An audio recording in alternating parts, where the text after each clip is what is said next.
Are we going to the Science Center now, Grandpa? I want to see the train. Yes, we'll go in a little while. Do you remember when we went last year? Yeah, we saw some really neat stuff. I can't wait to go again. Let's go. We'll go in a little while now. Just be patient. I hope it gets here soon. Say, do you remember last year when we went to see the train layout? Yeah. We did have a good time, didn't we? Yeah, it was fun. I loved it.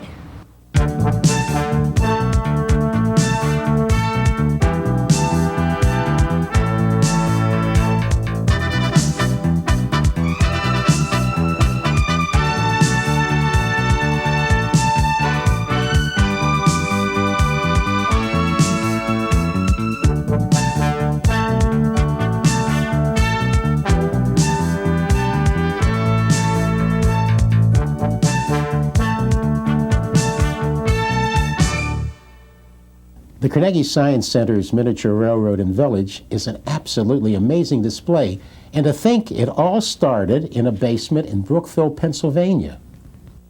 The Carnegie Science Center's miniature railroad and village has its origins in a small town called Brookville, Pennsylvania, where a young man by the name of Charlie Bowdish began a small display in his house. Over time, most of Brookville stopped by to see it. So there were days when people were lined up around the block and up the porch steps waiting to get into Charlie's place to see the railroad.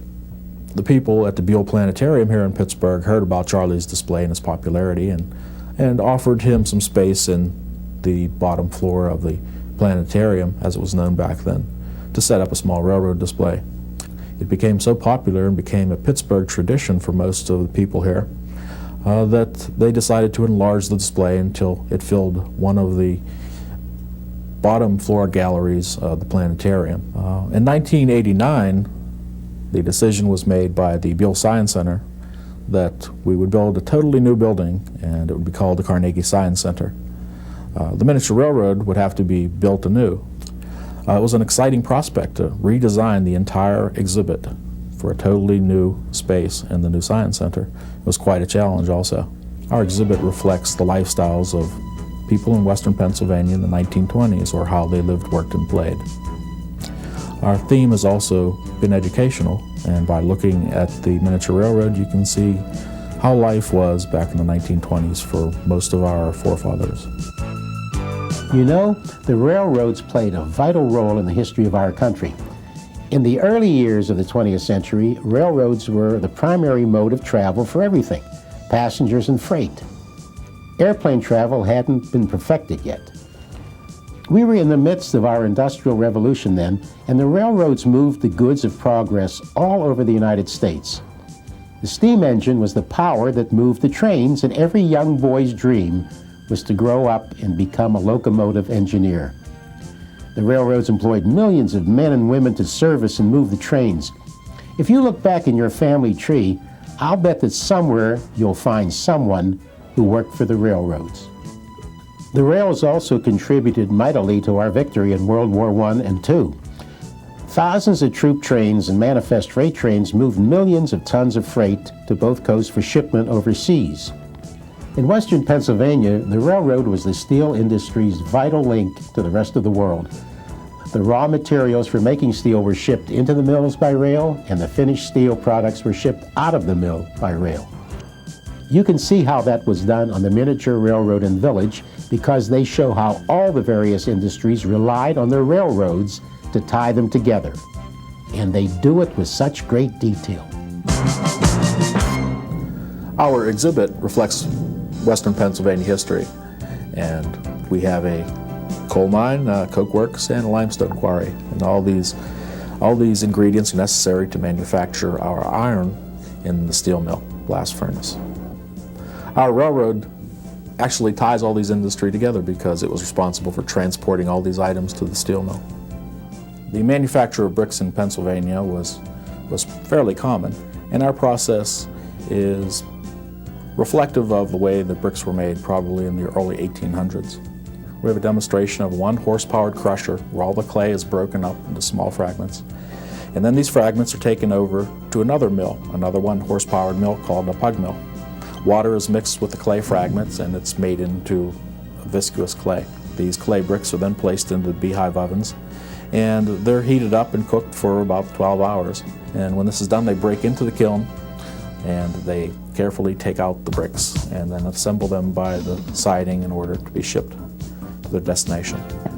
The limestone quarry is typical of a western Pennsylvania quarry located up north in Pennsylvania. It's an open pit quarry, and you can see them digging down different tiers to pull out the limestone. They use derricks, and there are plenty of guys with shovels and picks and plugs and feathers, and they would hammer the plugs into a fracture of limestone until it fractured an entire slab and it fell out. Then they would hoist the slab out to the surface and then trim it down to size or cut off smaller slabs for shipment to the city for construction, or crushed limestone to the steel mill for the manufacture of steel. Our coal mine is a large tipple. It would be a shaft mine, and you just see the tipple on top of the shaft. You have to imagine an elevator going down into the earth where they would actually mine the coal and bring it to the surface. The tipple actually screens the coal into different sizes, so you'd have large chunks of coal and you'd have smaller bits of coal. The coal's then just dumped into lorries or wagons, or it's dumped into hopper cars and then transported to wherever it's needed. Most of it goes to the steel mill, and a lot of it goes out to the houses for heating.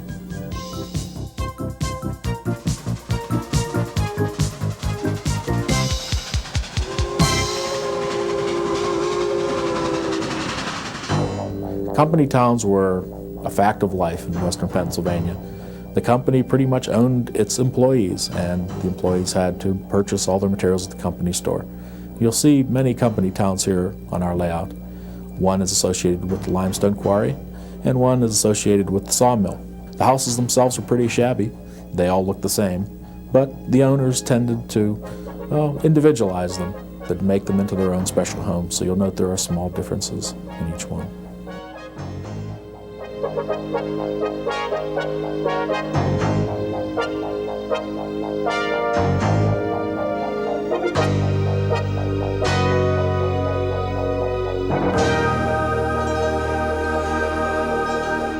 The company towns were a pretty desolate place to live. The migrant workers were relatively poor and a lot of times at the mercy of the owner of the company town and the industry that they were supporting. They were very ingenious, though, and inventive, and had garden competitions, brought a lot of their old recipes. They had the outdoor ovens that they baked with. So they did try to make the best of the conditions that they had.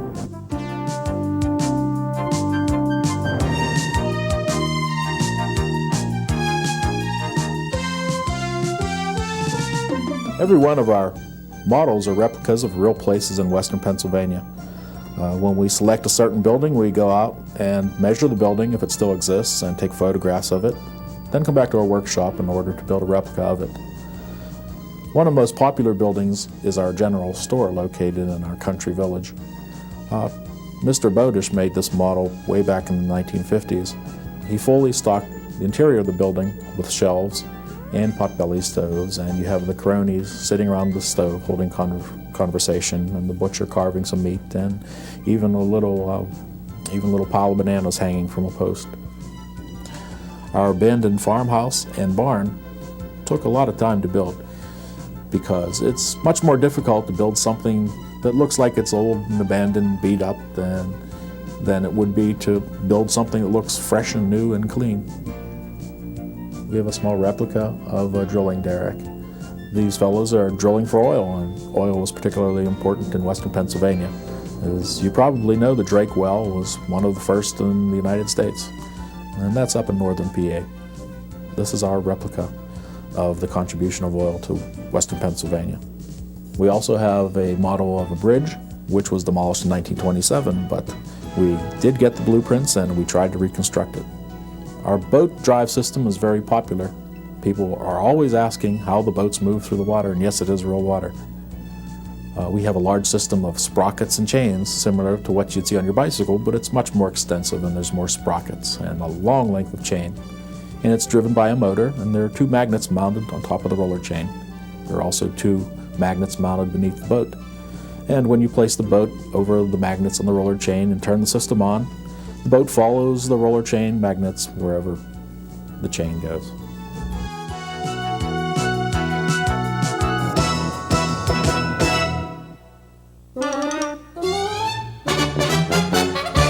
circuses come to town. You can see it set up here in a small pasture land on the on the outskirts of the city.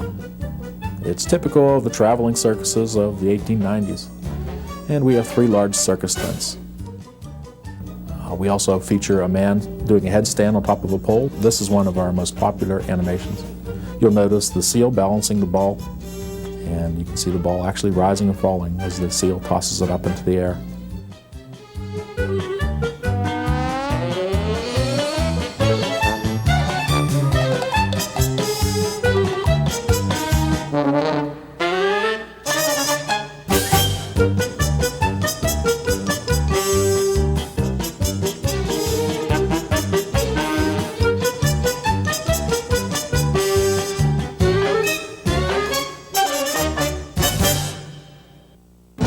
I think the city fascinates a lot of people because of the detail that is in the city. In this city, we've got a lot of activity. We have the circus that's come to town. And back at the turn of the century, when they didn't have a television, that was the way that the circus advertised the event that they were coming to town. A lot of the people and the patrons that come through remember the old circus parades coming through town, hearkening in the arrival of the circus, which was a very big event and still is nowadays. We try to keep things very realistic. We try to build everything as close to the original structure as we can, and that creates complications sometimes and problems. The way it gets its realistic look and its uniqueness is as you're laying a city block out and you've already planned which house is going to go where on the block, as you're setting the houses in and actually starting to landscape them, you kind of develop little scenarios to go along and little stories as to what these people are doing in this house, how they live, which house on the block has the kids and which is the house that builds the fences and surrounds themselves with shrubbery and doesn't want the children in their yards. So what we do is each house that you put in, you develop little scenarios to who these people are and how they're living, and you tell a little story. The clothes hanging in the yards, whether they would have their shrubbery real neat and trimmed or not. And I think that helps to pull the whole scene together and gives it cohesion, and therefore each block as you build on the city and the whole city seems to have a cohesiveness and tells a story.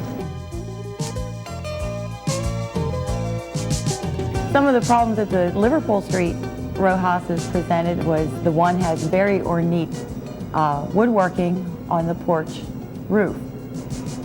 I tried to replicate that in different ways in miniature, actually tried to carve it out. I came across the idea of using spaghetti. So I experimented for a day or two with cooked spaghetti, actually cooking it. I got the finest that they sell and scrolled it out on a piece of paper until I got the design that I wanted. Now to keep the spaghetti from shrinking, then we had to fix it with I fixed it with a glue, and that kept it from shrinking anymore. The porch posts on both the houses are actually toothpicks that have been turned on a lathe. There's a lot of hand-carved work on the one porch also that we carve out with a Dremel tool, and then they're all hand-painted and finished.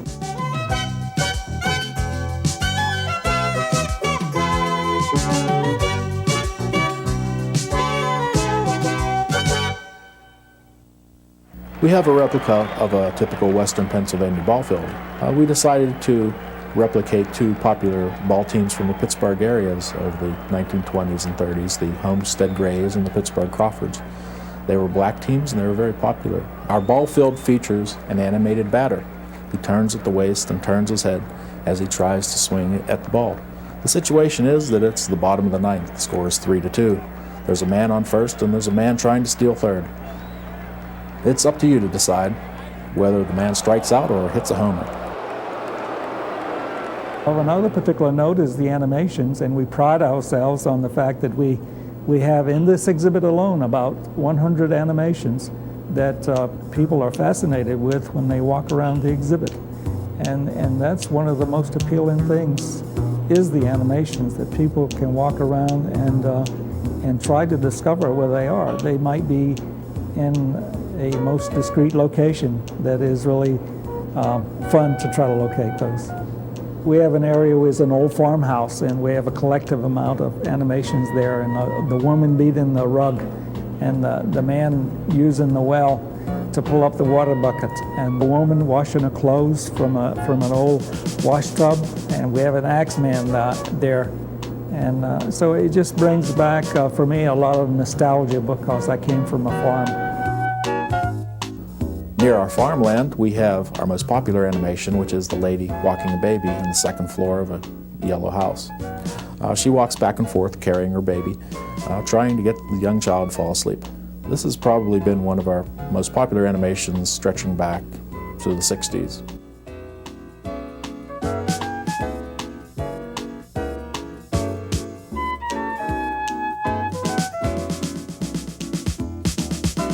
I think my favorite would probably be a little old lady's rocking on a rocking chair, and the little tail of the cat. When she rocks back, the tail goes under the rocker. When she's coming forward, the tail comes out. So it's just back and forth. And then we have a guy cranking an old jalopy in his garage. There are a lot of railroads displays and everything. They might be bigger, they might have switches and everything, but we specialize in detail, the animations that we have, and try to go with the detail, the natural, the realistic look.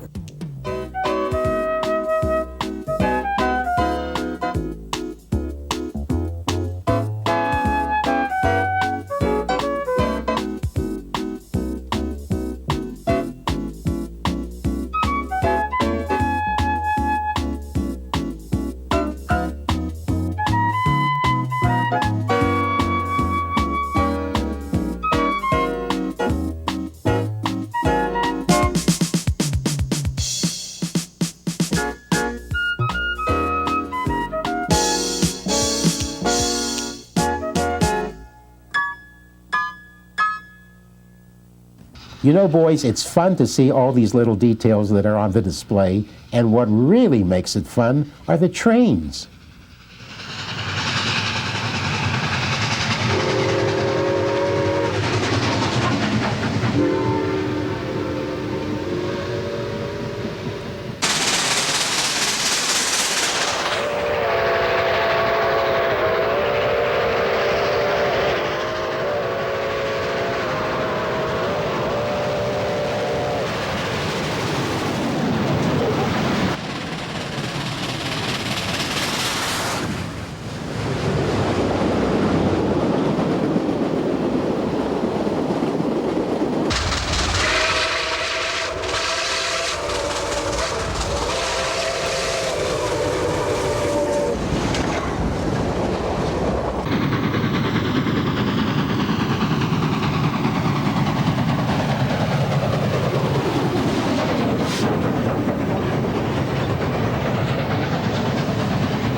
All those trains, there are so many of them.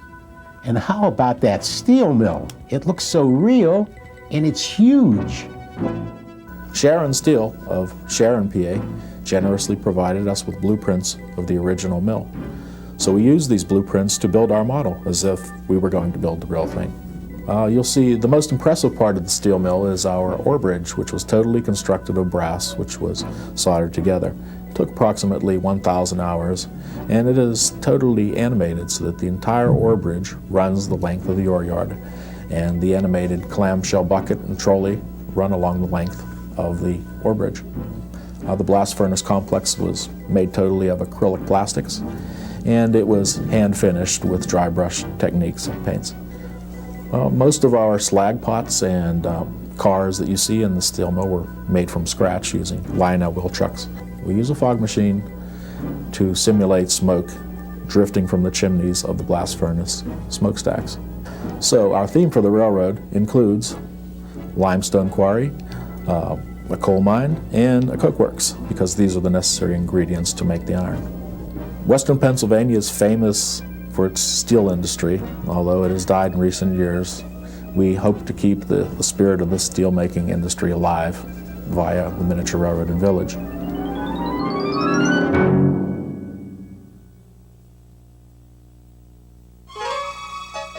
Although the exhibit reflects the 1920s, our state-of-the-art computer system reflects 1993. We have an IBM-compatible computer. They can actually tell the computer where each train is located and its approximate speed, and it gives an indication to our operator of where those trains are and whether they have been shorted or stalled, jump the tracks. The entire exhibit has a script, and we actually have a scale time on our display monitor which tells us what time it would be in scale. And each hour lasts about 40 seconds. And we have an animated night and day sequence where the sun actually appears to set, and lights inside the houses don't all appear at once. They come on in small groupings so that you get a more realistic look to it. As night falls over the small town, you can see a small paddle wheel steamer tied up at the dock behind the town hall. This is a party boat, and people will be sharing food and drink till the small hours of the morning.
The railroads were, of course, a significant part of our lifestyle in that time, and today somewhat.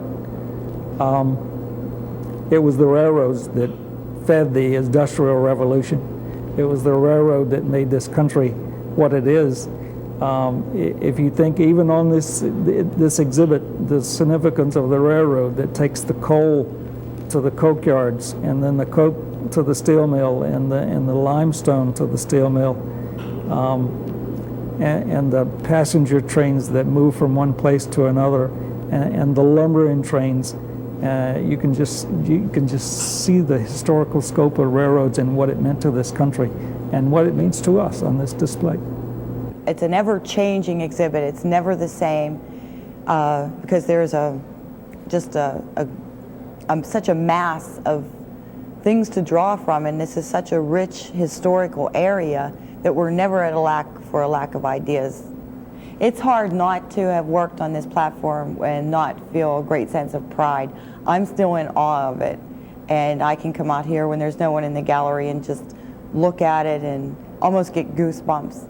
I think it's such a work of art. My favorite part is the city. I like to imagine that I'm up on a hill, like Mount Washington, and I'm overlooking this city. And sometimes to me, I'll look at it and it just looks so real. Well, like one little 9-year-old, I think he was, he told his mother and dad, he said, boy, I'd like to shrink down that size. He says, I'd really like to live there. In a sense, this exhibit lives and breathes because every year we change the exhibit, this different aspect of it.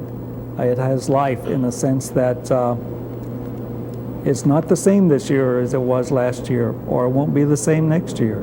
We try to make significant changes every year.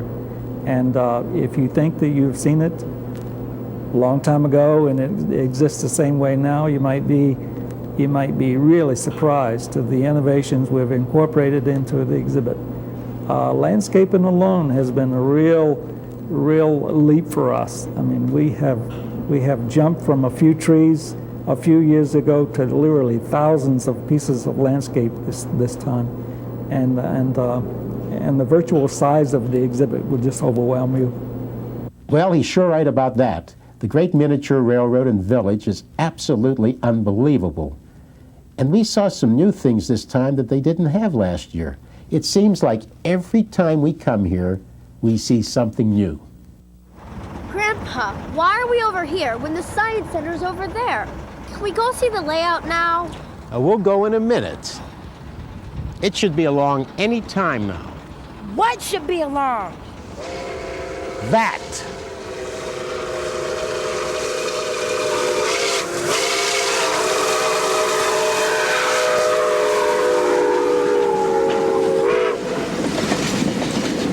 That's what we've been waiting for all along. That was great! Do you think we'll see that train at the miniature railroad, Grandpa? You never know what you're going to see at the miniature railroad and village. They change the layout all the time. I'm sure they have some great surprises for us. Let's go. Yeah.